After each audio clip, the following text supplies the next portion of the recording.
Nigeria Center for Disease Control (NCDC) records 64 new cases of coronavirus, pushing total tally to 1,337. President Buhari shuts down Kano for 2 weeks as state government continues probe of strange deaths. Loud and clear. Could you give us In detailed international highlights news, of today's briefing? the world wants to know, where is North Korea's leader? Some rumors say he's dead. And in sport, Super Eagles coach W.H.O requests for Salisu Yusuf as assistant coach.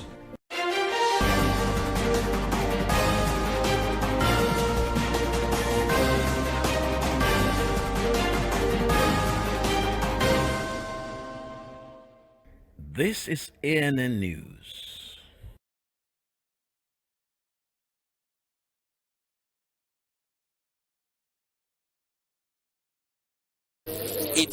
I am Olajumoke. Control says the nation has recorded 64 new cases of COVID-19, bringing the total confirmed cases across the country to 1,337. Lagos remains the epicenter of the virus with 34 cases, while the Federal Capital Territory recorded 15 cases. Borno confirms 11, 2 each in Taraba and Gombe states. No death was recorded on Monday. Nigeria's COVID-19 death toll is still 40, while 205 persons have been discharged. President Muhammadu Buhari has shut down Kano State for the next 2 weeks as a result of rising cases of coronavirus and mysterious deaths in the state. The federal government says it has also deployed all the necessary human, material and technical resources to support the state in curbing the further spread of the pandemic. Kano's COVID-19 cases now stands at 77.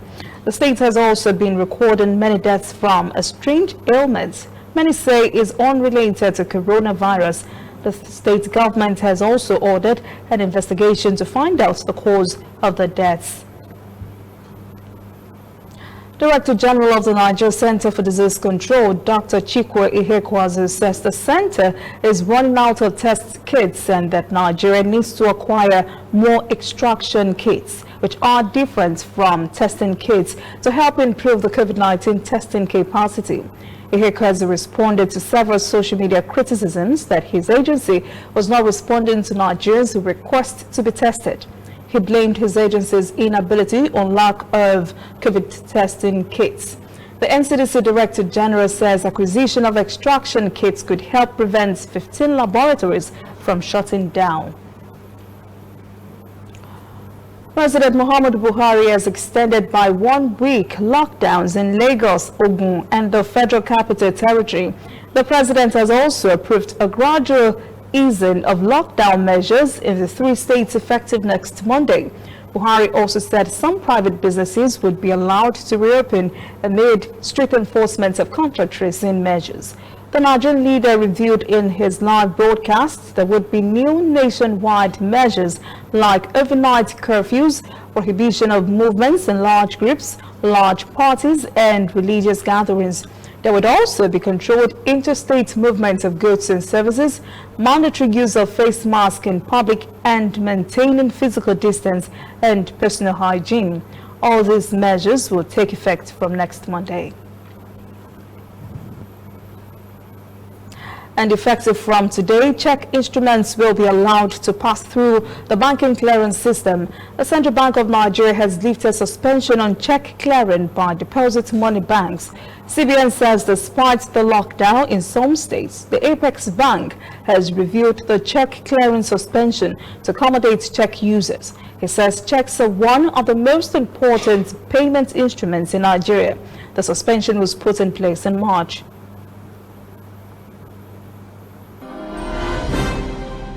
Coming up, African stories. Ethiopian Airlines reports $500 million loss, turns to cargo services for Lifeline. And later, international news.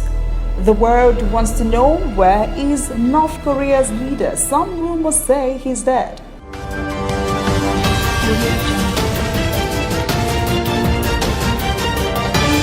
You are watching ANN. Ah,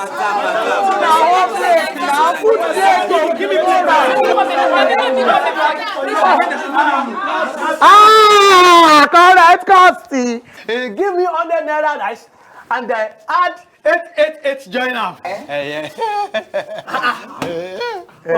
On top. Yes. Yes. Which time I go be this now? Not be the same 100 when everybody they pay this morning. They no use code. Which code? Oh boy, no get for market to get better wolf. 888 na be the code yo. Have you?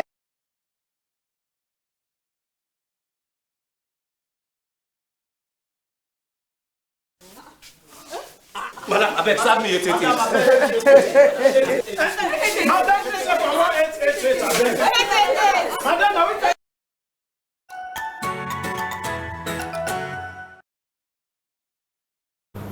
Welcome back. This is ANN News. Earlier this month, Ethiopian Airlines reviewed a staggering $500 million loss in passenger revenue since January. Courtesy of the coronavirus pandemic, the airline, Africa's largest, was turned to another part of the industry to hang its survival. It says this new focus would keep it afloat until July. Reporter Gideon Chale has the details. These more than 100 Ethiopian Airlines owned fleet of passenger planes are parked for days now. The serious impacts of the coronavirus triggered flight restrictions have already been seen here. But ET is making profits somewhere else. It's a cargo business. We are operating in a triangular way. We go with perishable agricultural products from here to Europe, then industrial high-tech products from Europe to China, then from China the industrial products of the textiles, personal effects, and other electronics and electronic equipments and mobile batteries. We transport to the rest of Africa. So it's a triangular type of business. We are growing, I can say, almost double and triple times. Over the past 10 years, Ethiopia's flag carrier has aggressively invested on cargo planes and service facilities, which has finally paid off. This is a state-of-the-art distribution center, as you can see, with cold storage of different adjustable temperatures. Over this also there is dry store with fully automated machineries. And 10 777 freighters, airplanes, two 737 freighters. Unlike the passenger side of the airliner, the cargo unit here is thriving and is busier than it has ever been. Ethiopian Airlines also says it is removing chairs from passenger aircrafts, raiding them for more cargo business. We were also among the very first airline to convert passenger airplane to cargo, meaning starting to load cargo in the cabin. Now, we have also started removing seats from the passenger aircraft. So we're making it entirely cargo. Ethiopian Airlines is also the one airliner responsible in transporting hundreds of thousands of tons of medical consignments, mainly from China and the rest of the world, to Africa. The CEO says ET is determined to continue its performance during these difficult times. Ethiopia as an economy, as a country, cannot afford to give us bailout money like the US or Europe or Dubai or Qatar. We know that our country has a lot of quite many pressing and urgent priorities in this crisis. So we are very determined among ourselves, 17,000 employees, to make sure that the airline survives within its own internal resources. Currently, ET's cargo facility is also serving as UN's Africa humanitarian air hub for COVID-19 response. Many say Ethiopian Airlines is playing a historic role. 30 ExxonMobil workers at an offshore oil platform in Equatorial Guinea have reportedly tested positive for the coronavirus. A source close to authorities said the workers on the Serpentina floating production, storage and offloading platform have since been evacuated back onshore and quarantined as the company and government officials work to disinfect the facility. An ExxonMobil spokesman said the company's primary focus was the health and safety of its workers, but did not comment directly on the cases or share any impact in production. Equatorial Guinea has reported 258 confirmed cases and 1 death. Another major oil company, Total, has confirmed 14 positive COVID-19 cases at its site in the Republic of the Congo on Sunday. The French energy company said 14 workers, including 2 of its staff, have tested positive at its site. It says output operations have not been affected. Congo Republic has reported 200 positive coronavirus cases and 8 deaths since the index case in mid-March. When we return, international news. The world wants to know where is North Korea's leader. Some rumors say he's dead. And later, sport. Super Eagles coach Gennett Raw requests for Sadasi Yusuf as assistant coach.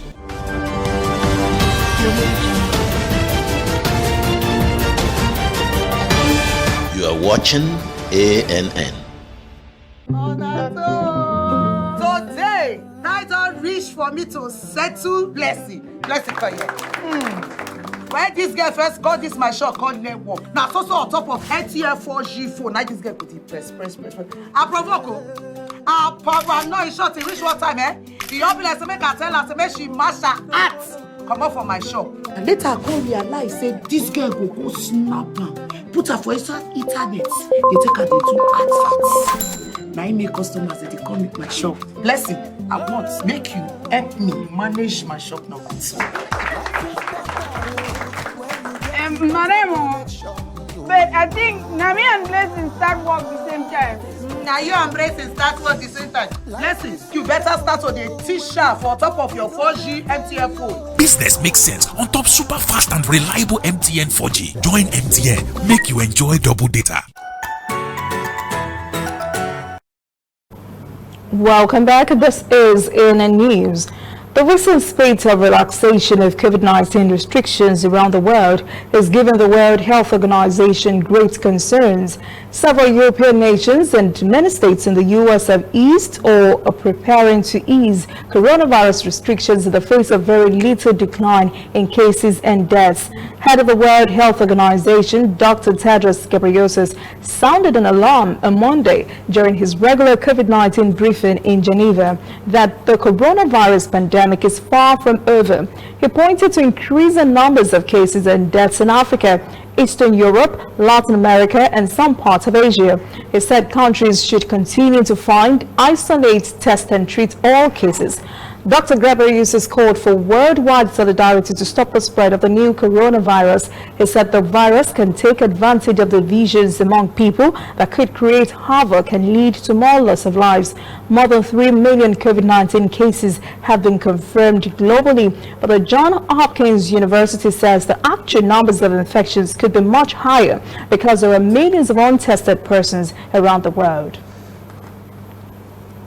Concerns and curiosity are growing around the world about the health of North Korean leader Kim Jong-un. There are many varieties of suggestions for his current disappearance from public view.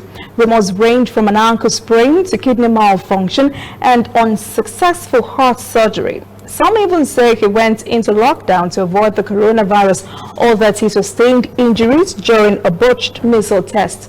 Nobody seems to know.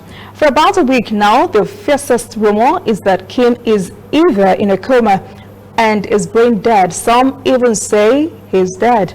But the fact is that Kim has not been seen in public since mid-April when he chaired a ruling party meeting in Pyongyang. A South Korean newspaper quoted an anonymous source last week that the North Korean leader underwent heart surgery and was recovering at a villa outside Pyongyang. But CNN reported last week some U.S. officials had said they were monitoring intelligence that showed the North Korean leader was in grave danger after the surgery. There has been no official word from North Korean officials. State media had only made passive reference that their leader is still in charge doing official business. South Korean Unification Minister Kim Yun-chol says his country has enough intelligence to confidently disprove rumors Kim had died. Special advisor to South Korean President Moon Jae-in says Kim Jong-un is alive and well.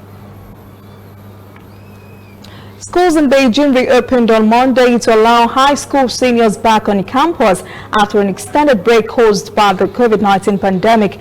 Measures are being taken to ensure the quality of education and safety of students and teachers are not compromised. Lu Su-hu reports.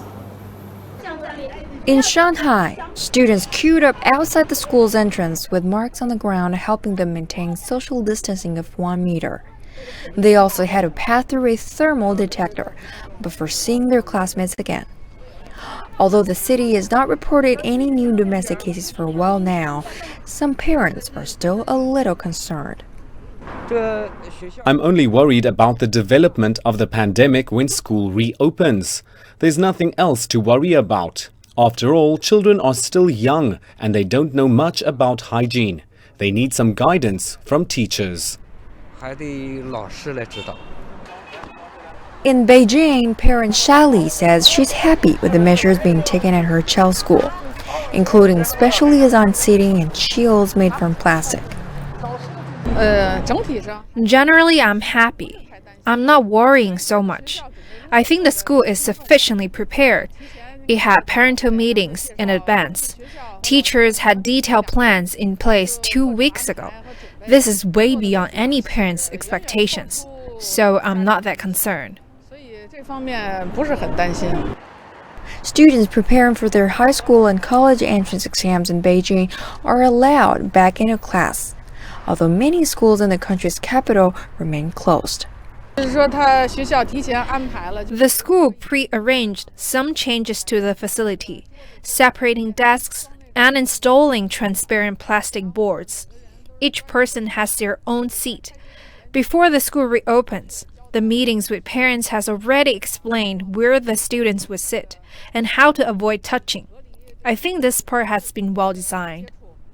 The Ministry of Education says schools have made careful arrangements for students, including exam preparation and psychological counseling if needed. Along with this are the regular measures in place to prevent any further outbreaks of the pandemic. And while local authorities are considering a decision to fully open schools again across China, priority has been given to third graders to ensure they can study in a safe environment without interruption. Super Eagles coach W.H.O requests for Salisu Yusuf as assistant coach. Please stay with us.